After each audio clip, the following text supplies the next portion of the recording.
We at India Ahead here have been busting myths and getting you facts around COVID-19 and what kind of technology is now being prepared to fight this pandemic. Now, last month, when the World Health Organization or the WHO acknowledged that there was emerging evidence of the airborne spread of the novel coronavirus, especially in indoor sittings, the focus then shifted back to a disinfection method that has proved polarizing, which is the UV lights or ultraviolet lights. Certain studies support the efficacy of UV lights in disinfecting some living and working spaces and day-to-day items. Others maintain that direct exposure of the human skin to these lights can be a health hazard. So what really works and what doesn't? We have with us Rohan Oberoi, who represents Momentum India, who are now claiming that with their devices, 99.9% of the viruses now can be eliminated. Rohan, good evening. Good to have you on India Ahead. Let's get straight to it then. Of course, we've been busting a lot of myths and trying to get facts on the table with more and more research and studies coming in every day. Talk to us about what happens with UV Safe. Can it eliminate over 90% of the virus? So first and foremost, thank you, Ridhima, for having me here. And it's great to be talking about a technology which we've worked so hard over the last 5 months to be working with a reputed institute like IIT and trying to develop a technology which is safe and working on what we call the coronaviruses as well as other viruses and bacteria, in trying to eliminate them to not just 90% but up to 99.99%. How does UV Safe work? It's an age-old technology of UVC light, which is ultraviolet C rays, which are present by the rays of the sun, blocked by ozone, and hence don't reach us on Earth. UV Safe artificially manufactures or builds these UVC rays through the lights that are installed on the device, and thereby deactivates the DNA of the viruses and bacteria, inactivating them, and that's exactly how it works. With regards to reducing it by 90% or 99%, there's a small explanation that I'd like to give. Viruses and bacteria are reduced on logarithmic scales.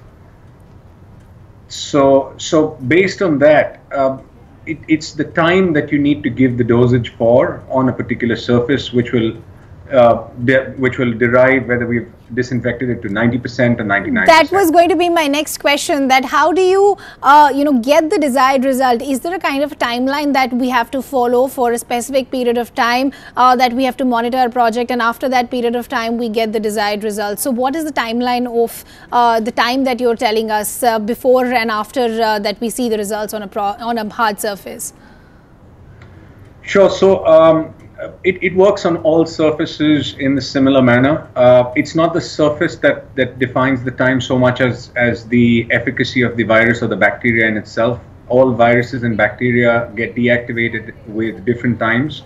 1 log reduction in virus means a 90% reduction of viruses or bacteria within that particular surface.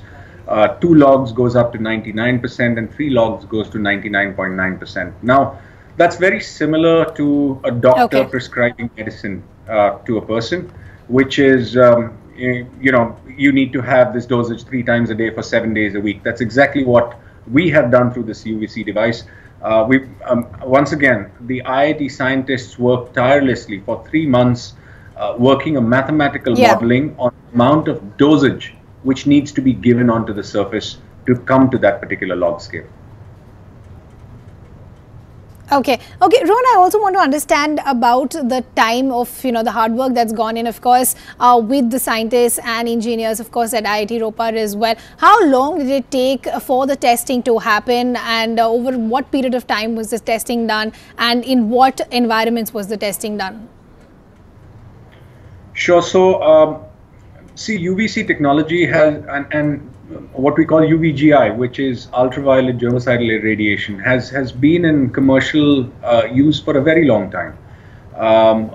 Unfortunately, there is no, until a very short while back, and I would say probably a month ago, there weren't UV tube lights, UVC rays tube lights available within India. The first work that had to be done by our team was to actually figure out where can we get the right dosage, the right kind of quality of tube lights to create such a device. There was almost 45 days plus of just mathematical modeling back and forth going on the amount of dosage and wattage that needs to be provided on this. Post which our team of engineers have been testing the device for the last 3 months in various conditions. And then finally we had FICCI's research and analysis wing come in and actually do a test on multiple surfaces where we used fabrics, we used different kinds of composite wood, we did it on air, and we used different types of bacteria and viruses to actually test if this is working efficiently, and that's how we launched it. Yeah. Okay, perfect, Rohan. Now we leave the conversation at that. Thank you for taking our time and joining us and helping us understand what the UV safe and technology around it is and how much of the virus can be eliminated. It's good to have more and more information, more and more studies coming out every day for us to have at least some sort of protection against the rapid spread of the novel coronavirus.